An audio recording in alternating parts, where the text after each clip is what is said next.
Okay. Well, thanks everyone for joining us today. I'm here with Sean Herrero, as per usual, and also Sean Herrero behind Sean. He says hi too. And a beautiful headshot of Eddie, who is joining us in spirit from Ireland.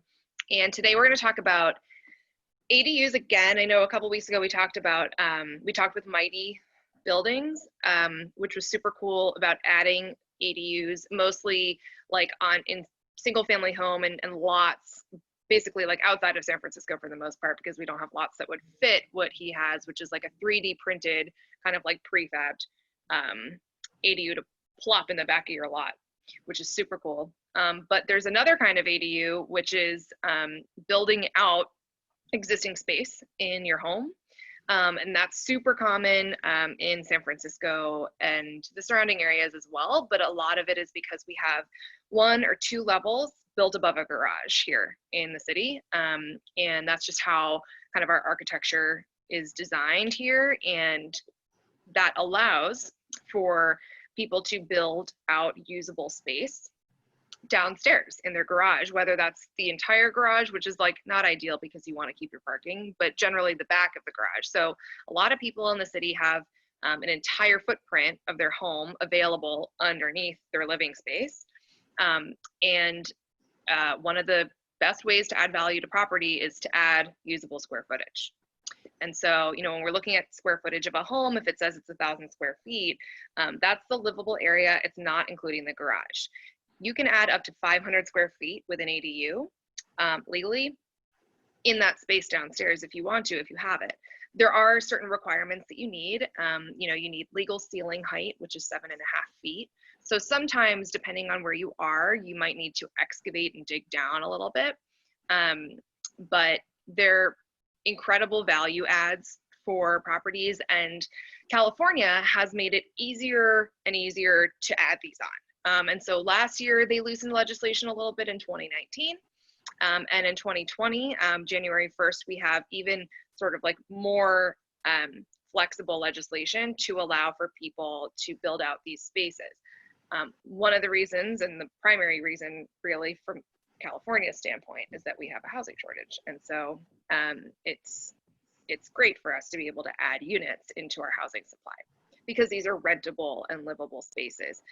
To be clear, you can't sell an ADU separate from a home. It is not a separate unit. It is not a legal, you don't turn your single family home into a duplex when you put an ADU in. It's a subordinate unit. It's known as either subordinate, auxiliary, additional.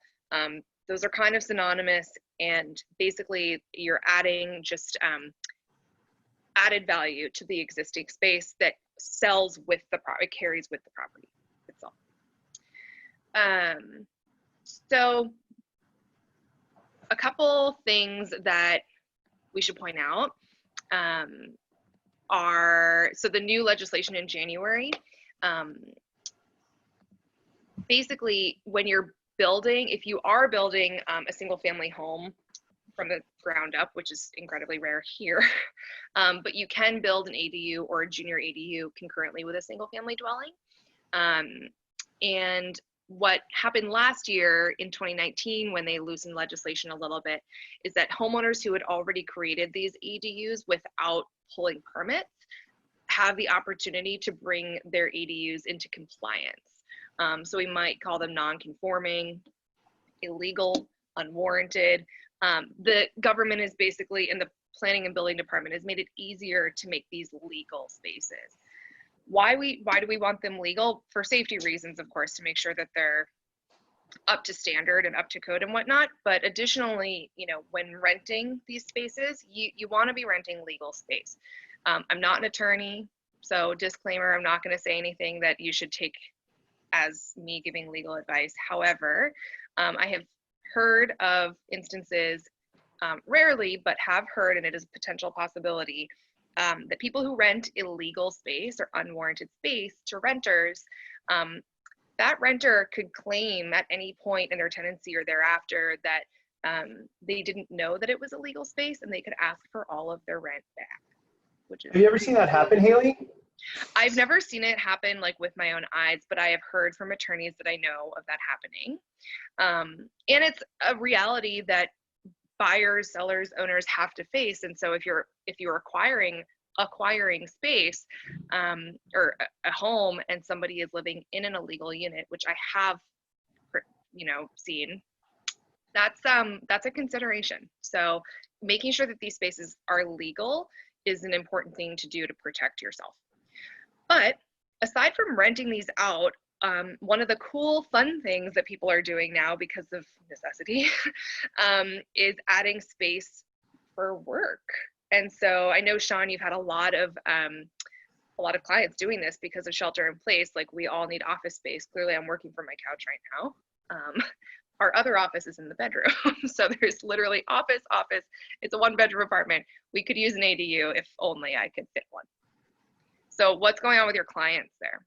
So this has been, I think it's just really interesting as this continues. So what kind of prompted this was I have 2 clients who are hairdressers, and those businesses have been shut down for quite a while. I think they just, as of yesterday or maybe Monday, announced you can cut hair outdoors.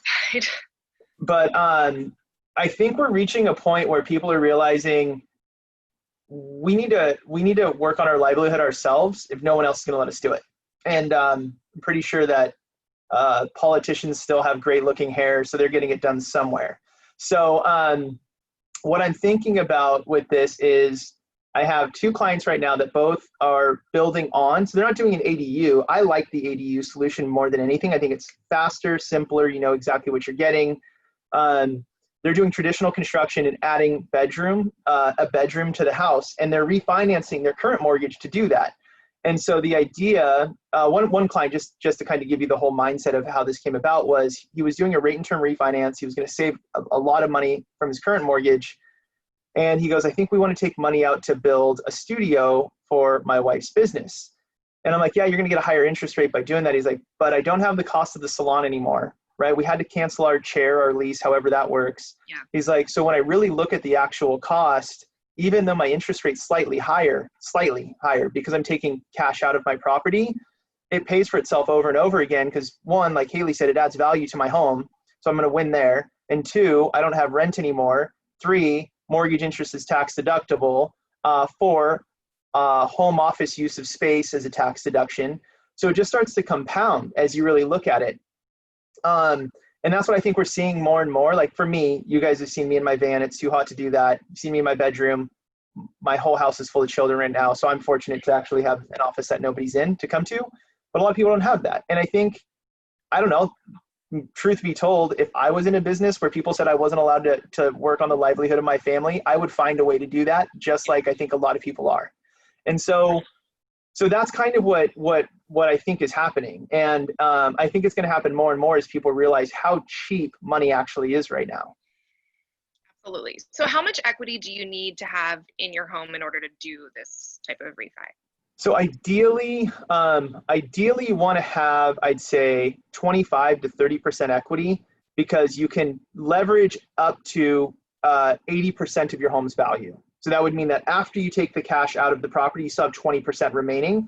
You can do less, it just gets more expensive. So from like a perfect world, you want to have 20 to 25% equity after you pull the money out of the home. Sure. Okay. And are there restrictions on what you can do with the cash that you pull out?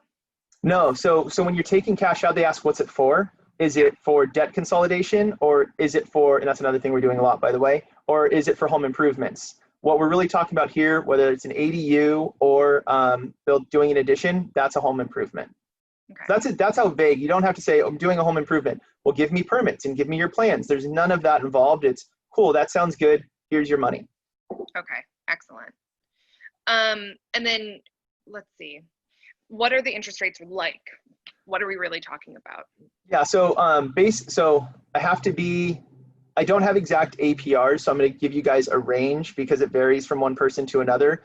But the client I'm specifically talking about right now, they were going to be at 3% as a rate and term refinance, meaning they're not taking any cash out, and they're going to be at 3.375. So it can be anywhere from 1/4 to 0.5% higher, depending on the amount of equity remaining in the property after.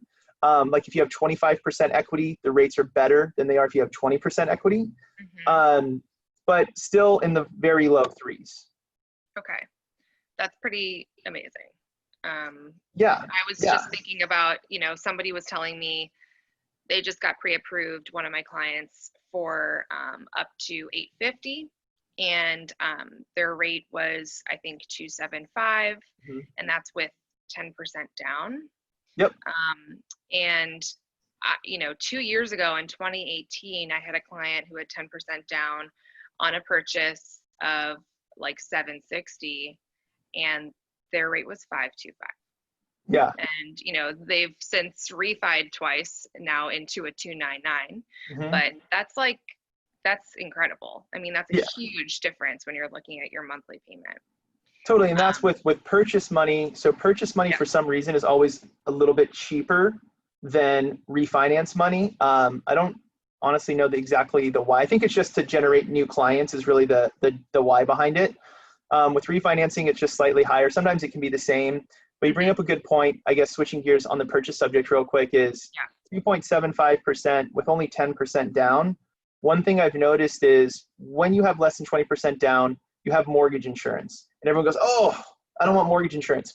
Mortgage insurance is nothing more than a means to an end because it is removable. As soon as you have 20% equity, so you'll need 10% more in that example, you call the bank, hey, I'm good to go. Will you please remove it? They'll send out an appraiser or they'll do an online evaluation. And if they confirm it, it just goes away. So you're better off buying sooner with less down than waiting to have that extra 10%. Doesn't the mortgage insurance go away after 5 years anyway? Yes. And it can vary a little bit. But in our area with the appreciation we're seeing, it's probably going to go away faster. Sure. And the other thing, so to that point is, it used to be you got a better interest rate if you had 20% down. And what's happened is, I think, and again, this is just logic I'm applying to what I'm seeing, is the mortgage companies at some point, this is a couple of years ago, this changed, went, wait a sec, if we have mortgage insurance, even though they have less down, we're not really taking more risk. Let's just give them the same interest rate as if they were putting 20% down. That's kind of the logic I'm applying to it. And that's been great. So just because you have less down doesn't mean you're getting a higher interest rate. So when you're pulling cash out to do a project, do you need to do it within a specific period of time?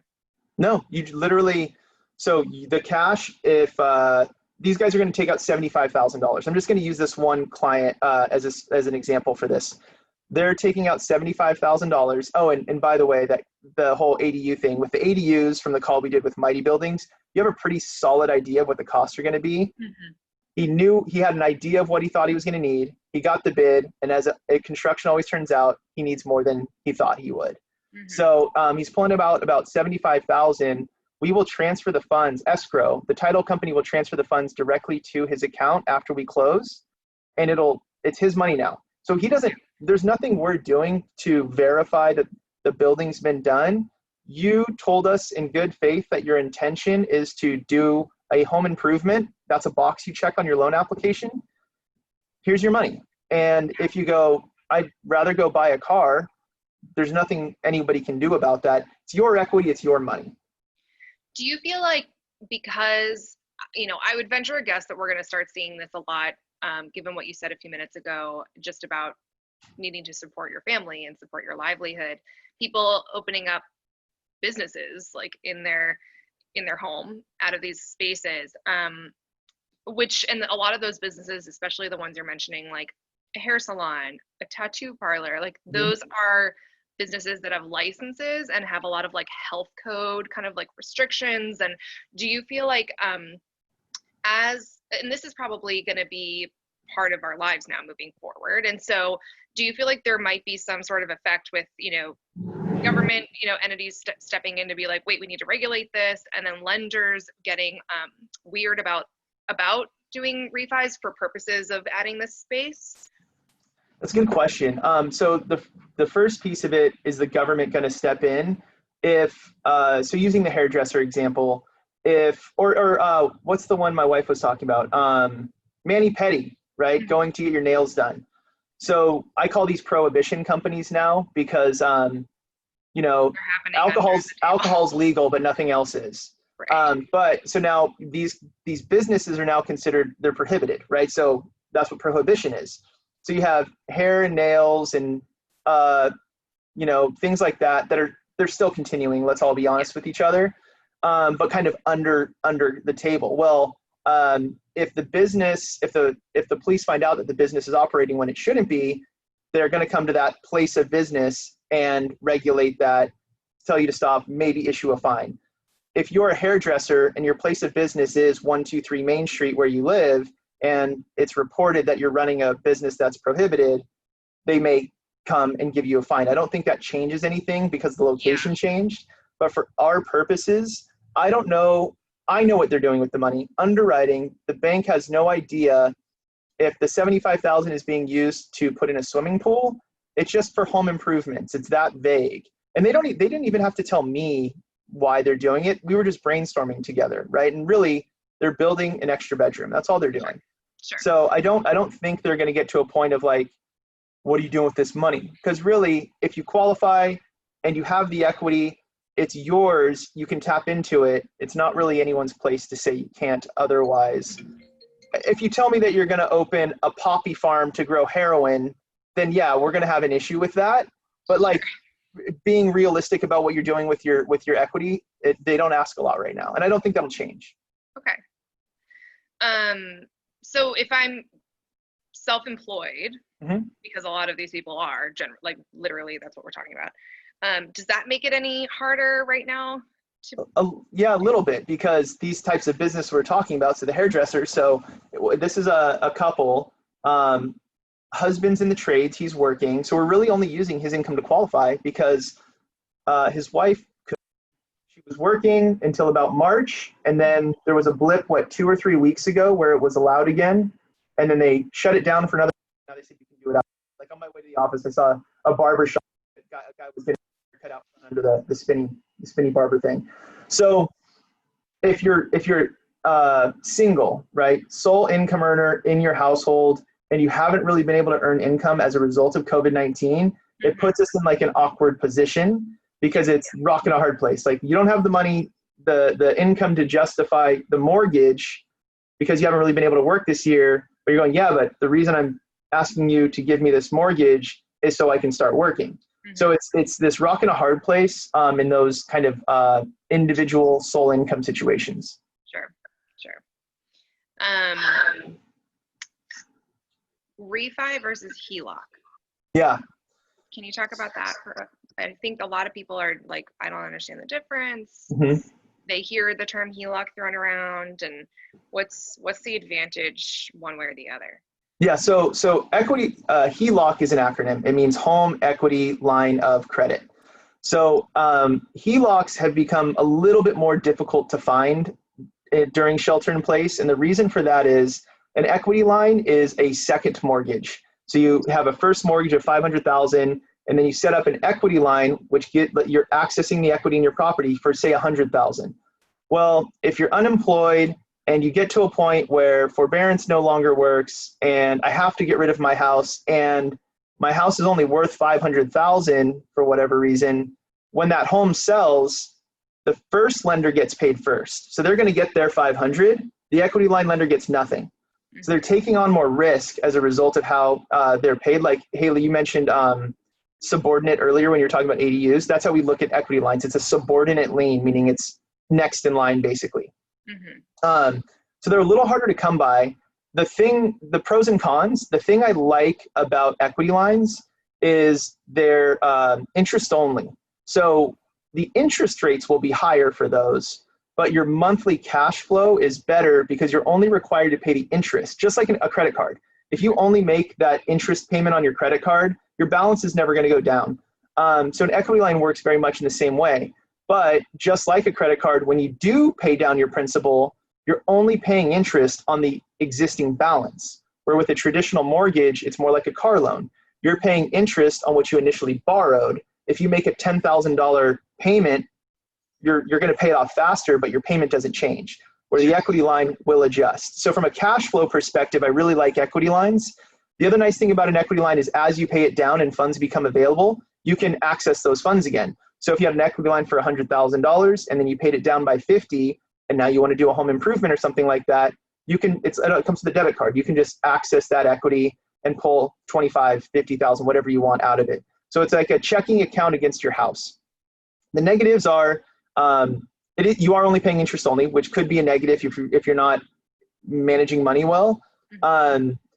You want to make sure you're making headway on that, and they're adjustable. So whenever we hear the Fed talk about lowering interest rates, everyone always thinks that means mortgage rates, which it has nothing to do with.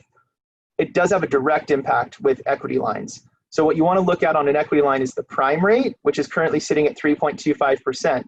That is the cost of money effectively. And then the banks have margins, and the margins can vary on risk. So right now, a lot of the margins have bumped up over 3%, meaning the equity line would have an interest rate of, say, 6.25%, right? Where we just talked about somebody borrowing at 3.375%. So that can be a trade-off. Sure. You mentioned earlier debt consolidation with the cash out refi. Can you just like talk about what that means a little bit? Yeah, so this is another thing I think is good. So, step one, you want to own a home to kind of be able to do all these things we're talking about today. What you can do with a cash out refinance is your student loans. I hate student loans. I hate student loans because they make it sound like it's free, cheap money, but it's there forever. It never goes away. And so you can refinance and take cash out of your equity, and you're effectively rolling debt into your mortgage. So if you had a credit card for $20,000 at 19%, your cost of money on that $20,000 is 19%, and they don't care if you ever pay it off. It'll just keep rolling forever. Well, what you can do is you can pay that $20,000 credit card off, roll it into your mortgage. So now you have a 30-year payoff, which that's a long time, but your cost of money is now only 3-ish%. Wild. So the interest savings, and this is something I do a worksheet analysis for people that do want to do a debt consolidation. Like I had somebody this morning on Instagram message me about this, and we're going to consolidate 50,000 in student loans, and I think 90,000 in just credit card, whatever else. I haven't dove into the details, but whatever else he has going on, and the monthly savings will be in the thousands. Wow. So it dramatically improves your cash flow position. And then my thing, after that step is, okay, now that we've done this, don't get back to this place again, right? Don't get back into debt. What are you going to do with that $1,000 savings? What are you going to do to make that work for you? You can pay that to your mortgage and dramatically reduce your interest, right? There's a lot of different ways, but my goal is, if you got into debt and we used a mortgage to get you out of it, let's not be here again in 2 years. Right. And then that can, in essence, also, doesn't that improve your credit score, or can, over time? Over time it would, yeah. So initially you might have it's credit algorithms right now are so strange. You ideally you want to keep your credit balances less than 30% of your limit. So if you have a $10,000 limit, you don't want to have more than $3,000 as a balance. As soon as you break that threshold, your credit score can drop dramatically. But when you pay it off to zero, sometimes the algorithm loves that credit card went to zero. Other times it impacts your score negatively for a moment, but long-term it's going to be better. Okay. Wow. So there are just like so many different pluses, it sounds like. What's the downside? Well, so the downside is, right now that's hard to answer, because as long as your interest rate's going down, you're winning. And even using the debt consolidation, I've done those where people had their interest rate increase on their mortgage over what they had prior. But even though we're still paying off 19, 20%, 6% auto loans, whatever those other items were, their total monthly savings is dramatically lower. So you have to really look at it from all sides. Right now, I can't really find a reason why you shouldn't, just because money is so cheap. Yeah. Why would it be a bad idea? I can't really think of anything right now. But the situation really is that you need that equity, that you need at least that certain equity in your home. Right. So some people might be kind of in a position where they're not there yet if they purchased recently. Right. And maybe, I don't know, 2 or 3 months ago, equity lines only, so you could have your first mortgage, leave that alone, right? So don't touch that. Get a 10% equity line, and you have 10% equity remaining. So they would let you borrow up to 90% of your value. And that's just gone away because of the perceived risk of if unemployment doesn't start to turn, we're going to be in a bad spot. That's how they're looking at it. Yeah. Awesome. This is so helpful and so interesting, frankly. I think there's like a lot of just like misunderstanding about, frankly, how loans work in general, and people who don't have mortgages don't know how mortgages work. It's like, right with it. So thank you for that. How's the market generally? Like, what's the outlook this week? So rates are holding steady. Not a whole lot's changed. Jumbo's holding steady. Everything has been very stable for a couple months now. The media keeps talking about how rates have gone down again. Well, they forget to talk. They don't put out the article where they went up a little bit and then came back to where they were. So we're staying very stable. A friend of mine's buying a house right now, and he gave me perspective I hadn't thought of. Where he talked to his financial advisor, and with interest rates being so low, he's buying a house. He's at that 2.75 rate, and he talked to his financial advisor, and he's like, with rates being this low, when you take into consideration the tax benefit that you have from the federal government and state government for mortgage interest, and you take into consideration the property tax deduction you get from the state of California, the cost of money is like 1.5% net. So when you net out your savings as being a homeowner, your cost of money after that benefit is like 1.5 to 1.75%. It's unbelievable. And I'd never thought of it that way before. So right before this, of course, I had to like crunch the numbers and see if that's real. And sure enough, it is. So I think that's really interesting perspective. And yesterday I had somebody call that from a realtor referral, and she wanted to buy a house, but she wanted to do rent to own. And the company she worked for, I think it was I forget the name of the company. I won't say it. But she's like, I don't ever want to have a mortgage. Like, I'd rather do rent to own. And I'm like, what do you mean you don't want to have a mortgage? Unless you're going to save up hundreds of thousands of dollars, I don't know how you're going to get here otherwise. And so we had to like educate. So to your point, if people who don't have it, don't understand it. But I think a home can be one of the most valuable assets you have because there's so many different ways to leverage it. Yeah. Especially in this market. Especially right now, yeah.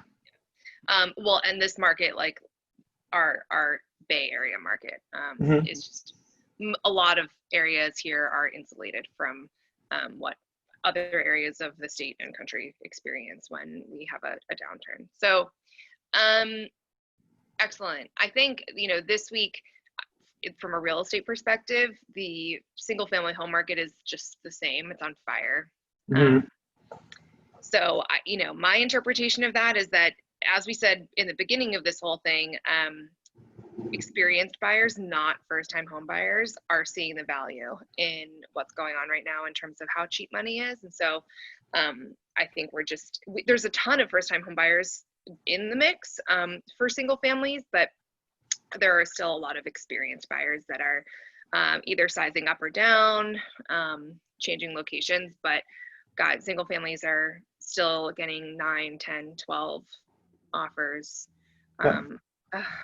One the other day closed at 1,475. The comp was 1,320.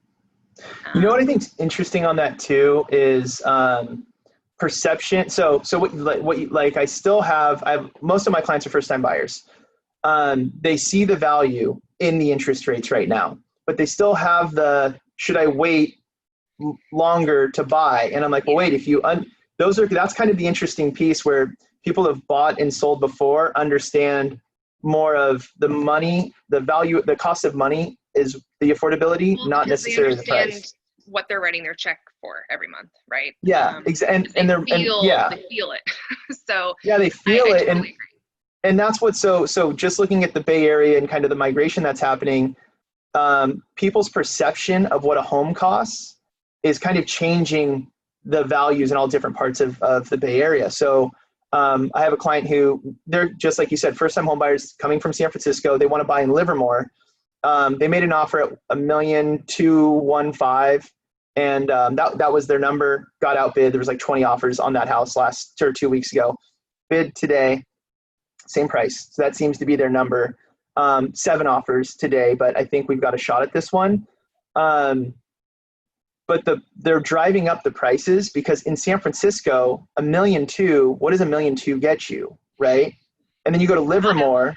Yeah, it gets you a condo. Then you go to Livermore and you're getting a house with a pool and a yard, and there's vineyards and wineries and all these other things. And so what's really interesting, and I guess I'm fortunate that I work in such a diverse area, is the agents in the East Bay, like Danville, Concord, Livermore, they're like, these people are crazy. What are they thinking overbidding like this? And I'm like, it's perception.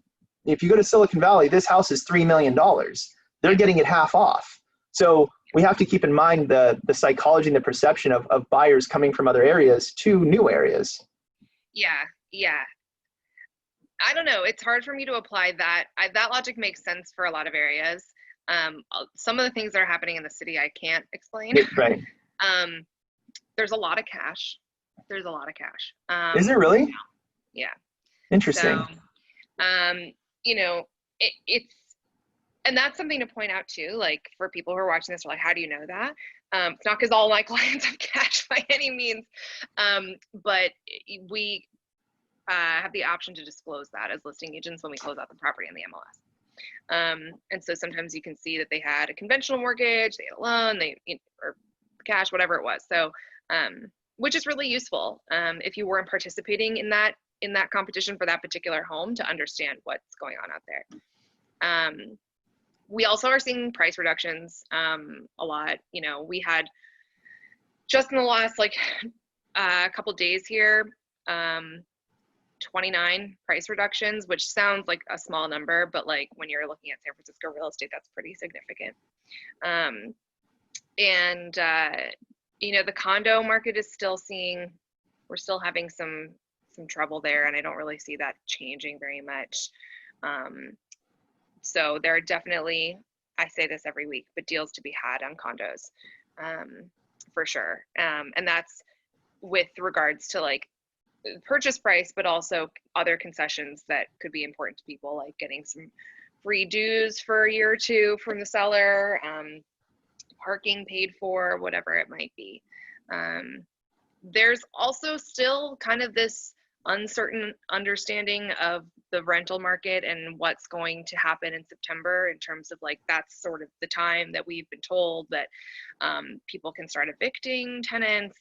So notices have been served to tenants, I've heard, the last couple of weeks, with the intention of giving notice to vacate basically in like 60 days, which is September, or less now actually.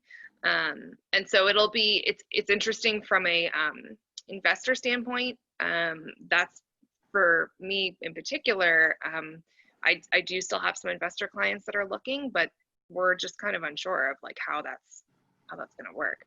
And rentals are significantly, down. People are still negotiating concessions on their rent for sure. That's what's so interesting to me, is I just always wonder. So like, I ask why constantly. So where did all the cash come from, and why is it happening now all of a sudden? Because I think I've talked to a few people and they keep bringing that up. I'm like, that's not really happening. That's just perception, but I guess that's changed. So I always go, where did it come from? And then with the rents, like, where did all the people go? Where did the demand go? So it's just interesting to kind of figure out how people were very condensed and able to now spread out.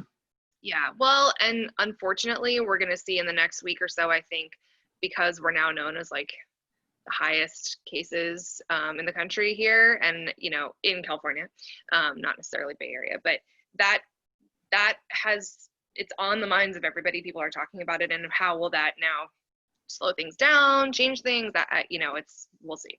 San Francisco is the highest, or California? California as a whole? As a whole, and that's not per capita. It's like really kind of misleading what they're all saying, but it is highest number of cases like total for the state compared to the rest of the states. We surpass New York. But so yeah, this is this it? Is this the wave now? What are we gonna do? Right. I wanted to bring up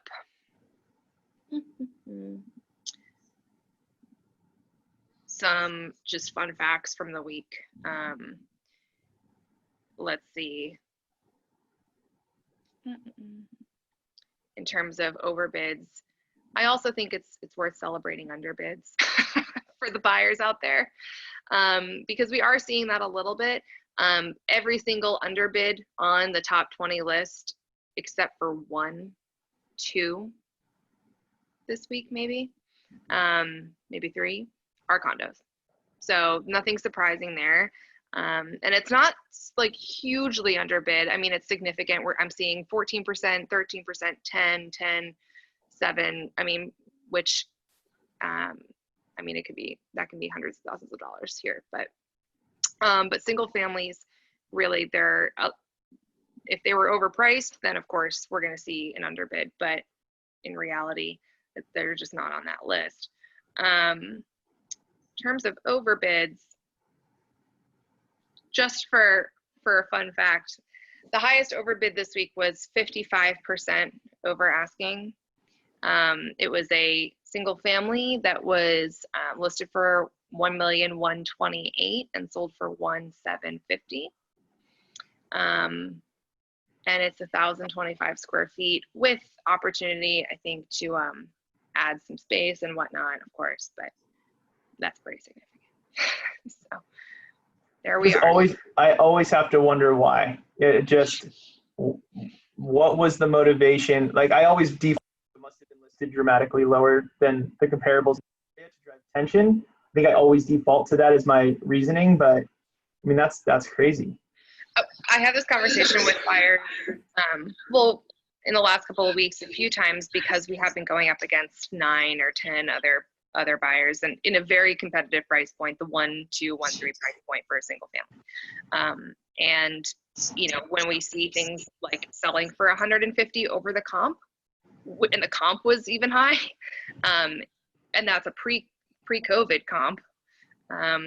It's like they're like, why? And I mean, I truly have no answer. It's like somebody needed a house right now. And they were most likely in a different price point, and they were just dropped down, and they were like, I'm just going to grab it and just probably outgrow it if I were in a higher price point before. But that's the way that it goes. So like Eddie and I, we're always looking for opportunities.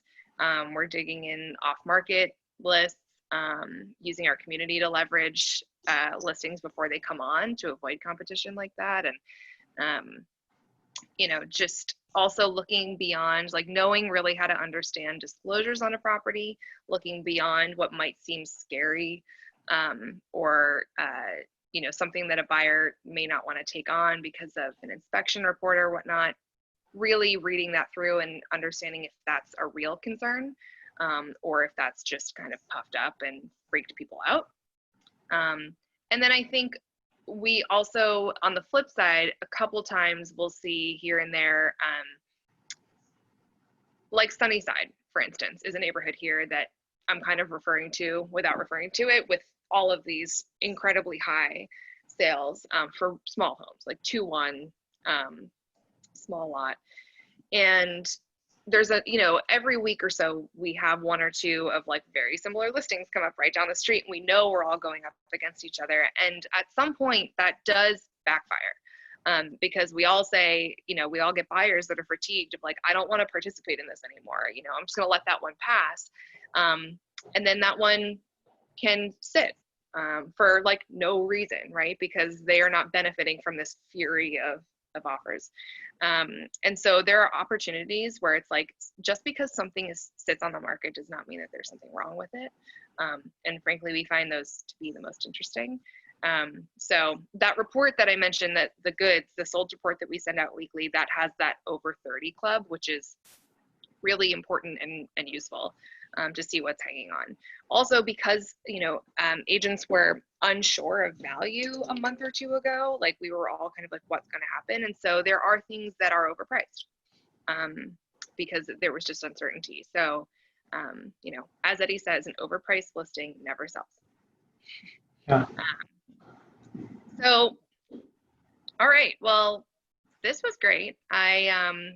We're gonna have these, just so everybody knows, these are recorded and put on, they're on our website, on our blog, so elevationrealestate.com, and you just go to the blog. They're also on Facebook, and we're happy to send the stream to anyone who wants it. or the link or whatever you call it. And next week, TBD on who we'll have. I think we actually might have Eddie from Ireland potentially tuning in. He just can't stay away. But if anybody ever has an idea of what they'd like discussed on this webinar, we're delighted to do that and welcome any ideas or ideas for guest appearances. Somebody yesterday asked me to ask London Breed to come on. I don't know if we have that kind of pull yet with our webinar, but maybe we could get somebody like it, like London. Maybe Scott Wiener. Scott, if you're out there, I'm going to tag you. We'd love to have you on. Sean, where can we find you? I am all over the internet and on Instagram at AdventureLender. That's it. And my name's right here in the corner somewhere. Sean Herrero. And we're at Elevation SF on Instagram, Elevation Real Estate. And thank you so much for watching. Thanks, Thank Sean. you. Thanks for having me again. Get those cash out refis, everyone, if you're an owner. Yeah. Talk to Sean. Oh, you can also use that cash to buy an investment property. I don't know, we didn't talk about that, but that's also possible. We did not talk about that. This is why you always wait till the end. You never know what's coming at the credits. Seriously. Yeah. We should have a postscript. I just learned that term. I didn't know what that was, but roll credits and then we'll come back. Perfect. All right, Sean, thank you so much. All right, bye. Thank you, guys. Bye-bye.